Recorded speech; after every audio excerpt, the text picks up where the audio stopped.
Fidelity. What's it cost to invest with the Fidelity app? Start with as little as $1 with no account fees or trade commissions on U.S. stocks and ETFs. That's music to my ears. I can only talk. Investing involves risk, including risk of loss. Zero account fees apply to retail brokerage accounts only. Sell order assessment fee not included. A limited number of ETFs are subject to a transaction-based service fee of $100. See full list at fidelity.com/commissions. Fidelity Brokerage Services, LLC, member NYSE, SIPC. Bonjour, ici Patrick Pierrat, éditeur d'Info Bref. Voici l'essentiel des nouvelles en ce vendredi 9 janvier.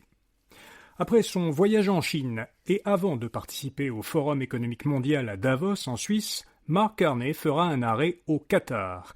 Il sera le premier Premier ministre canadien en exercice à effectuer une visite officielle à Doha, la capitale du Qatar, un petit pays arabe voisin de l'Arabie saoudite. Le Premier ministre fédéral y rencontrera le 18 janvier l'émir du Qatar, des chefs d'entreprise et des investisseurs. Cette visite vise officiellement à accroître l'accès des entreprises canadiennes au marché qatari, attirer des investissements étrangers au Canada et établir de nouveaux partenariats, notamment en intelligence artificielle et en énergie. Aux États-Unis, le Sénat va voter sur une éventuelle limitation des pouvoirs militaires de Donald Trump au Venezuela. 5 sénateurs républicains ont voté avec les démocrates pour autoriser la tenue d'un vote sur une résolution qui empêcherait le président américain de mener de nouvelles opérations militaires au Venezuela sans l'accord du Congrès. Il s'agit là d'un rare désaveu de Donald Trump par quelques élus républicains. La résolution sera soumise au vote au Sénat la semaine prochaine. Si elle est adoptée, ce sera ensuite à la Chambre des représentants de se prononcer.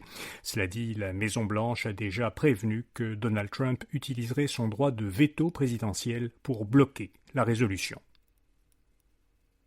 Au Québec, les fonctionnaires ne voient pas d'avantage à travailler au bureau. Le gouvernement Legault avait annoncé qu'à partir de la fin de ce mois de janvier, les employés de l'État devraient aller travailler au bureau au moins 3 jours par semaine, au lieu de 2 actuellement. Or, selon un sondage du syndicat de la fonction publique et parapublique du Québec, 62% des fonctionnaires ne voient jamais ou rarement de valeur ajoutée à être présents au bureau. La majorité des fonctionnaires anticipent plutôt des effets négatifs d'une plus grande présence au bureau. Ils craignent une hausse du stress et de la fatigue, une détérioration de la conciliation travail-vie personnelle, une baisse de la productivité et une augmentation du nombre de démissions. Le distributeur alimentaire Collabor de Saint-Bruno-de-Montarville en Montérégie veut se restructurer. Il a demandé à la Cour supérieure du Québec l'autorisation de se protéger de ses créanciers. L'entreprise de plus de 700 employés connaît des difficultés financières en raison de plusieurs facteurs défavorables, notamment la renégociation d'un contrat gouvernemental, une récente acquisition coûteuse, une cyberattaque qui est survenue l'été dernier aussi. Collabor envisage même la vente de ses effectifs. Le nom de Collabor n'est pas très connu du grand public, mais l'entreprise est l'un des plus importants fournisseurs en denrées alimentaires des hôpitaux et des CHSLD du Québec. Google va renforcer l'IA dans Gmail. Le géant américain teste aux États-Unis de nouvelles fonctions d'intelligence artificielle, propulsées par son assistant d'IA, Gemini, dans son service de messagerie électronique. Gmail comprenait déjà des fonctions d'aide à la rédaction et de synthèse de courriel, mais les nouvelles fonctions vont plus loin. Elles permettent notamment de corriger automatiquement des courriels, de résumer des chaînes de messages et de suggérer des réponses. Une fonction avancée permet aux abonnés Pro et Ultra de trouver une information dans leur courriel en posant une question à Gemini. Google prévoit de déployer ces outils dans d'autres pays cette année. Et puis au salon Consumer Electronics Show de Las Vegas, un robot contorsionniste fait tourner les têtes. Le constructeur automobile sud-coréen Hyundai a dévoilé une nouvelle version du robot humanoïde Atlas, conçu par sa filiale américaine Boston Dynamics.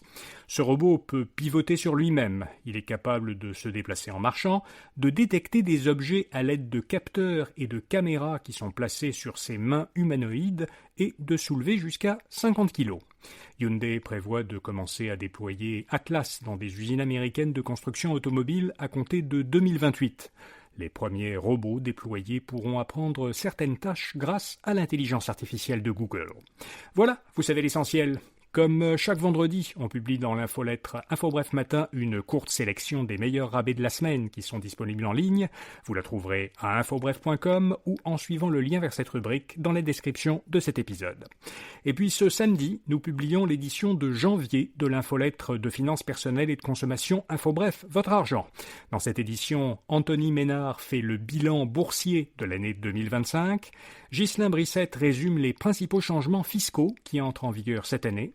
Julien Gandelin nous présente sa sélection des meilleures friteuses, après avoir comparé une trentaine de modèles.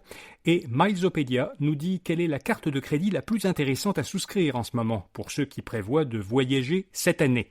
Et les suivantes. Vous pourrez voir l'infolettre InfoBref Votre Argent samedi et dimanche en page d'accueil d'infobref.com, mais vous pouvez encore vous y inscrire ce vendredi sur notre site pour la recevoir par courriel samedi matin. Les articles resteront ensuite disponibles dans la section Argent d'infobref.com. Bonne fin de semaine et à lundi matin.